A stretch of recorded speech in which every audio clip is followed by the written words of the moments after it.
सबैलाई जीवित प्रभु येशू ख्रिस्टको नाममा जय मसीह। मेरो नाम फिलिप छेत्री हो। मेरो वास्तविक जन्मस्थल री गाविस वार्ड नम्बर 2 उताल धादिङ नेपाल। अहिले हाल चाहिँ गङ्गा जमुना गाउँपालिका वार्ड नम्बर 2 पर्दछ। सेवाकाईको क्रममा मैले विभिन्न ठाउँहरूमा सेवाकाई गर्दै अहिले म वाशिङटन स्टेटमा सेवाकाईमा छु। फुल टाइम जस्तै सेवाकाई गर्छु अहिले म यहाँ पनि।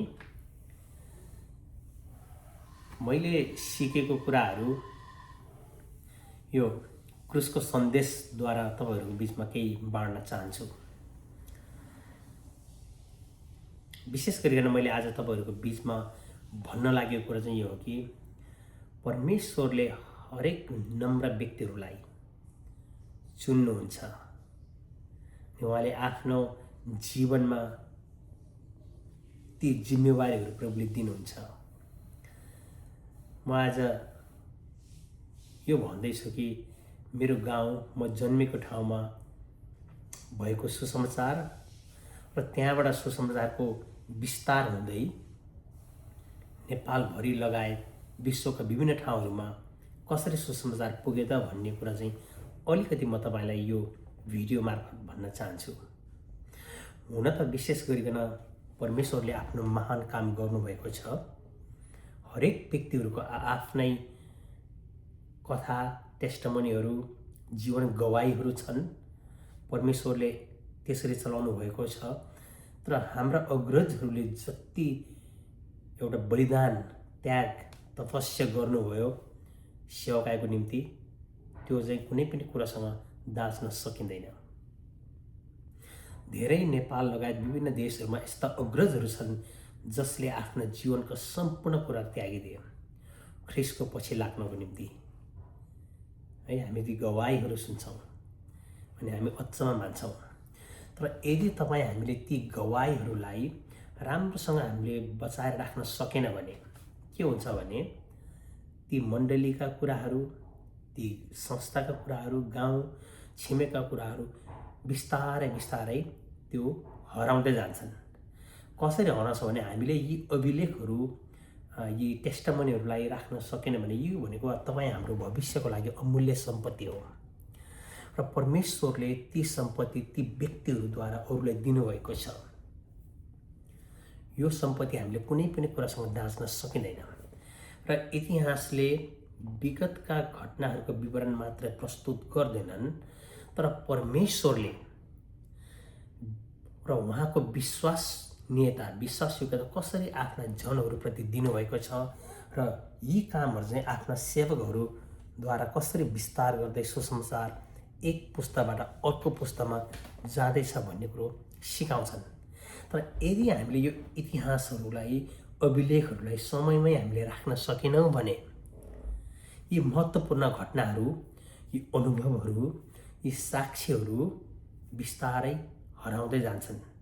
एक पुस्तापछि अर्को पुस्तामा जाँदाखेरि त्यो घटनाक्रमले अर्कै रूप लिन्छन्। त्यही कारणले गर्दा हामीले सुनेकाहरूबाट, साक्ष्यहरूबाट यी अभिलेखहरू राख्दै जाँदाखेरि कि ताकि भविष्यमा हाम्रो गाउँमा सुसमाचार यसरी आएको रहेछ, वचनहरू यहाँबाट यो भएको रहेछ भन्ने कुरोको एउटा क्रमबद्ध रूपमा जान्छन्। अब यसरी संरक्षण गर्दै जाँदाखेरि अर्को कुरा के हुन्छ भने कुनै पनि मिसयुज हुँदैन। मानिसहरूले क्रेडिट लिनलाई अहिले म पाएँ भन्नको लागि विभिन्न प्रकारका गवाहीहरू बाँड्ने गर्छन्। तर वास्तविक घटनाक्रमलाई हामीले हेर्ने हो भने त्यसरी बचाएर राखेको कुराहरूद्वारा जहिले पनि संरक्षित हुन्छन् र त्यहाँनिर तथ्य कुराहरू हामी पाउन सक्छौँ। त्यही कारणले गर्दा तपाईँको जीवनमा भएको घटनाहरूलाई, मेरो जीवनमा भएको घटनाहरूलाई हामीले एउटा गवाहीको रूपमा असलसँग बचाएर राख्नुपर्छ। म गाउँमै फर्किन्छु एकपल्ट। म सानो छँदा 6-7 वर्षको हुँदा बाख्रा चराएर हिँड्थेँ। गाउँमा मजाले सेवाकाईहरू हुन्थ्यो, भजनहरू गाएको सुन्थ्यो, सबै कुरा चाहिँ हामीलाई आउँथ्यो। है, आजको दिन धन्यवाद येशू, सबै कुराहरू थियो। तर जातित्वको कारणले गर्दा क्षेत्री बाहुनले यो मान्नु हुँदैन भन्ने सुन्नमा आएको थियो। अनि यो धर्मले अलिकति है सानो जातले मान्ने अरे, गाई खाने अरे, यस्ता यस्ता कुराहरू चाहिँ कता यता कता सुनिन्थ्यो। तर पनि म चाहिँ तामाङ गाउँमा हुर्केको मानिस भएको कारणले गर्दा, व्यक्ति भएको कारणले गर्दा मलाई त्यस्तो जस्तो केही लाग्दैन थियो। तर पनि अलिकति अब त्यो एक प्रकारको वञ्चितमा थिएँ। जब हुर्कँदै बढ्दै जाने क्रममा एकजना क्षेत्री मूलका मेरो दाइ, अहिले एकदम नजिकको दाइ हुनुहुन्छ, उहाँले मलाई सुसमाचार सुनाउनु भयो। र उहाँले प्रभुको बारेमा सुनाउनु भएको होइन, उहाँले चाहिँ एउटा सिम्पल रूपमा उहाँले मलाई तपाईँले विश्वास गर्नु भएको छ कि छैन मात्रै भन्नुभएको थियो। विश्वास गर्ने भन्ने बित्तिकै मैले येशूलाई सम्झेँ, त्यो मैले बुझिसकेको कुराहरू मात्रै हो कि क्षेत्रीले मान्न हुने या नहुने भन्ने कुरा। र उहाँ क्षेत्री भएको कारणले गर्दा अनि मैले ओहो मैले पनि हुँदो रहेछ भनेर त्यतिखेर मैले परमेश्वरको वचनलाई मैले स्वीकार गरेँ। त्यसपछिको घटनाक्रम चाहिँ अब यथावत छ, के भयो के भएन भन्ने कुरा म जान्न। मैले त्यसरी चाहिँ प्रभुलाई पाएँ। र यसरी पाउँदै गर्दाखेरि मैले आज भन्न खोजेको कुरो चाहिँ के हो भने परमेश्वरले त्यो एउटा विकट गाउँमा, एउटा अशिक्षित ठाउँमा परमेश्वरको वचन कसरी आइपुग्यो भन्ने कुरो मलाई पनि त्यति क्लियर चाहिँ थाहा छैन।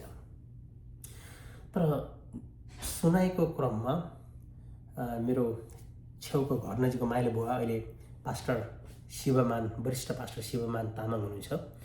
उहाँलाई हामी एकदम वल्लो घर पल्लो घर है, हामी एउटै फ्यामिलीको मानिसहरू जस्तो थियौँ। अनि माइलो बुवा भन्थेँ, अनि कान्छो बुवा, माइलो बुवा, अनि हामी छिमेकी दाईहरू सबै कुरा हामी हुन्थ्यौँ। अनि उहाँहरूको जीवनबाट चाहिँ हामीले धेरै कुरा सिक्यौँ। र उहाँहरूले नै सुसमाचार पाउनु भएछ। तर सुसमाचार पनि पाउनुको कारण एकदम अचम्म क्या हजुर। न त उहाँलाई त्यति अब पढ्न लेख्न एजुकेसन नभए तापनि परमेश्वरको वचन सुनुवाईबाट उहाँले चाहिँ विश्वास गर्नुभयो।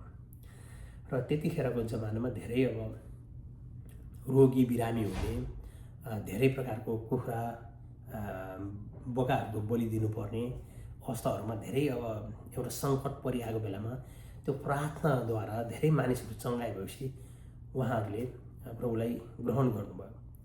अनि त्यसपछि उहाँको गवाई अनुसार उहाँहरूको 10 परिवारले प्रभुलाई पाउनुभयो। अनि सबैजना तित्रबित्र भएर गयो। परीक्षा आयो, अनि परीक्षा होइन कि पर्सिक्युसन, सतावट आयो। उहाँहरूलाई धेरै सताइयो, धेरै पिटियो, नाक कान आँखा मुखबाट रगतको भल आउने गरी पिटियो। अनि उहाँहरूलाई सबैजना घर गाउँ छोडेर जानुभयो। पास्टर शिवमान मात्र बाँकी रहनुभयो। तर उहाँ वरिष्ठ पास्टरज्यूले उहाँको गवाई एउटा मलाई गम्भीर लागि। म त्यही गाउँमा हुर्केको बढेको, त्यतिसम्म मलाई नजिक आफ्नै एउटा वल्लो घर पल्लो घर हुँदा पनि मलाई यो चाहिँ थाहा थिएन। उहाँ जङ्गलमा गएर रातभरि प्रार्थना गरेर परमेश्वरसँग माग्नु भएको कुरा, प्रभु मलाई मानिसहरू दिनुहोस्, मलाई विश्वासी दाजुभाइ दिनुहोस् भनेर प्रार्थना गर्थेँ। उहाँले जब घरमा आएर सुत्नुभयो, राति 12 बजे जङ्गलमा प्रार्थना गर्नुभयो, घरमा आएर सुत्नुभयो। त्यसपछि प्रभुले भन्नुभयो, शिवमान म तँलाई यी अन्य जातिहरूबाट, तँलाई सताउनेहरूबाटै तँलाई साथी दिन्छु भन्ने गवाई 6 महिनामा पुरा भएर उहाँलाई सताउने पिट्नेहरू सबैजना आएर क्षमा मागेर आउँदाखेरि हेर्नुहोस्। जब मलाई थाहा थियो कि म जब अलिअलि गाउँमा थाहा हुँदाखेरि गाउँमा प्रायः सबैजना जस्तो अलमोस्ट 80-90% जस्तो क्रिस्चियन भइसकेको थियो। अनि ती तित्रबित्र भएर जानेहरू कोही गोर्खातिर गए, कोही नवलपरासी गए, कोही काँगा गए। ती ठाउँमा प्रभुको वचनहरू सल्किँदै गए है। अब अचम्मको कुरा यहाँ हेर्नुहोस्, गाउँमा अनिकाल हुन्थ्यो त्यतिखेर भन्नाले गाउँको कमाइहरूले, गाउँको खेतीपातीले 4-5 महिनाभन्दा धान्दैन थियो। जब प्रभुको वचन आयो, गाउँमा यति धनी भयो कि मकै, कोदो, धान सबै कुराको वृद्धि है बढेर सारा हाम्रो गाउँबाट अरू गाउँमा अन्न सप्लाई गर्नुपर्ने अवस्था, किनकि त्यहाँ धेरै उब्जनी भयो। शिक्षित गाउँमा सबै धेरै जस्तो शिक्षित मान्छे, त्यही जहाँ चाहिँ सतावट भएर चाहिँ प्रभुको वचन मानिसहरू आए, त्यहीँबाट धेरै शिक्षित मानिसहरू है, स्वास्थ्यका कुराहरू, अनि सबै यो धनी हुँदै आउने कुरा, मतलब आत्मिकी, शारीरिक, मानसिक सबै रूपमा चाहिँ समृद्धि हुँदै आउने कुराहरू भयो। आज ती सुसमाचारका कुराहरू ती गाउँबाट सल्किँदै वल्लो गाउँ, पल्लो गाउँ, वल्लो जिल्ला, पल्लो जिल्ला, अञ्चल हुँदै त्यो देशभन्दा बाहिर हुँदै आज विश्वका विभिन्न देशहरूमा काम गरिरहेछन् सेवाकायमा है। म अहिले अमेरिकामा बस्छु, वासिङटन स्टेटमा। यहाँ म सेवाकायमा छु, पास्टरको काम गर्छु। त्यही गाउँबाट मेरो अर्को साथी टेक्सासमा हुनुहुन्छ। त्यही गाउँमा एकजना मेरो भाइ हुनुहुन्छ। उहाँ पर्सिक्युसनमा पर्नुभएको पास्टरजीको एउटा छोरो हुन्छ। उहाँ अहिले यता हवाईमा हुनुहुन्छ। हामी विभिन्न ठाउँमा यसरी छौँ कि नेपालदेखि लिएर युरोप, अमेरिका है, एसियाका विभिन्न देशहरूमा परमेश्वरले यसरी काम गर्नुभएको छ। यहाँबाट हामी थाहा हुन्छ कि जब परमेश्वरको वचनलाई हामीले एकदम सिरोपर गरेर हामीले एकदम उहाँको वचनमा हामी जब लाग्छौँ अनि उहाँले ती कुराहरू चाहिँ आफै दिनुहुँदो रहेछ।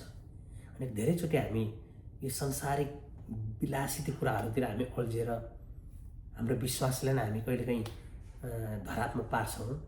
तर जब उहाँहरूको एउटा त्यो प्रकारको त्याग, त्यो प्रकारको एउटा बलिदान प्रभुको निम्ति त्यो हेर्ने हो भने त्यो अचम्म छ। अनि तपाईँ र मलाई पनि जुन ठाउँमा हुनुहुन्छ परमेश्वरले त्यही ठाउँबाट अचम्मसँग प्रभुले उठाउनुहुन्छ है। यो चाहिँ परमेश्वरको एउटा प्रतिज्ञा हो। परमेश्वरले सधैँभरि हम्बल व्यक्तिहरूलाई, नम्र व्यक्तिहरूलाई, कमजोरी व्यक्तिहरूलाई, मानिस समाजमा डाउन लुक गरेका व्यक्तिहरूलाई, पिल्साएका व्यक्तिहरूलाई है उठाउनुहुन्छ। त्यसले चाहिँ इतिहास रच्नुहुन्छ। आज नेपालको विभिन्न ठाउँहरूमा हेर्नु हो भने यस्तै प्रकारका हामीभन्दा एक पुस्ता माथिका बुवाहरूको जीवनमा, जसको कि आर्थिक जीवन कमजोरी थियो, शिक्षा थिएन है, शैक्षिक योग्यताहरू नभए पनि परमेश्वरले त्यो प्रकारको त्यो आत्मिक रूपमा चलाउनु भयो। अनि आज हजारौँलाई होइन लाखौँलाई जीवन दिनुभयो है। तर उहाँहरूलाई कसैले चिन्दैनन्। किन चिन्दैन भने उहाँहरू ओझेलमा परेका हुन्। तर अहिले चिन्नेको हो त फेसबुकतिर, टिकटकतिर यता भाहु गर्नेहरूलाई धेरैले चिन्छन् है, भाइरल पनि बनिदिन्छन्। तर तपाईँ हामी ती व्यक्तिहरू जसले तपाईँ र मेरो जीवनमा यहाँसम्म आउन ठुलो योगदान गर्नुभयो। उहाँहरूको रगत त्यहाँनिर बगेको छ ख्रिस्टको निम्ति, तपाईँ र मलाई प्रभुमा ल्याउनको निम्ति। हाम्रो गाउँमा पास्टर शिवमान लगायत धेरैजनाले ती प्रकारका दुःख भोग्नुभयो भने तपाईँको गाउँमा अरू कुनै होला तपाईँको लागि हो। अवश्य ख्रिस्टले त दुःख भोग्नुभयो, गर्नुभयो है। तर त्यो सन्देश हामी कहाँ आइपुग्नलाई अझ पनि कुनै न कुनै व्यक्तिको बलिदान आवश्यक छ। अनि आज फेरि हामीले अरू मानिसहरूलाई बचाउनलाई त्यहाँनिर पनि बलिदानको आवश्यक छ। म कोही साथी हो, त्यही कारणले गर्दा बोलावट परमेश्वरले तपाईँलाई जुन तरिकाले बोलाउनु भएको छ त्यसमै अडिरहँ। अलमल गऱ्यो भने हामी फेरि हराउँछौँ। धन्यवाद। र म आज यो भन्न चाहन्छु, म तपाईँलाई क्रुसको सन्देशबाट ख्रिस्टको प्रेमलाई म यसरी बाँड्न चाहन्छु कि हाम्रो अग्रजहरूलाई अनि उहाँहरूको कदमहरूलाई हामी जहिले पनि कदर गरौँ र इतिहासलाई हामी जोगाइराखौँ। र त्यो इतिहास चाहिँ यथार्थतामा, सत्यतामा नबङ्गाइकन है, त्यसलाई चाहिँ तपाईँले मुभी बनाएर हुन्छ कि तपाईँले किताब लेखेर हुन्छ कि तपाईँको कुनै पनि डकुमेन्ट्री बनाएर हुन्छ कि त्यसलाई सुरक्षित राख्नुपर्छ। र यस्ता कुराहरू बनाउँदाखेरि कुनै कन्ट्राडिक्ट नहुने गरी कुनै मानिसहरूले हामी बनाइन्छौँ यो गर्छौँ भन्नु पनि होइन। योबाट तपाईँहरूले आर्थिक कुरा पो खाने हो कि यसरी लिनु कि व्यवहार बिच्नु गर्ने, त्यस्तो तरिकाले पनि होइन। यो भनेको चाहिँ सिधै परमेश्वरको महिमाको लागि हामी गर्नुपर्छ। धन्यवाद।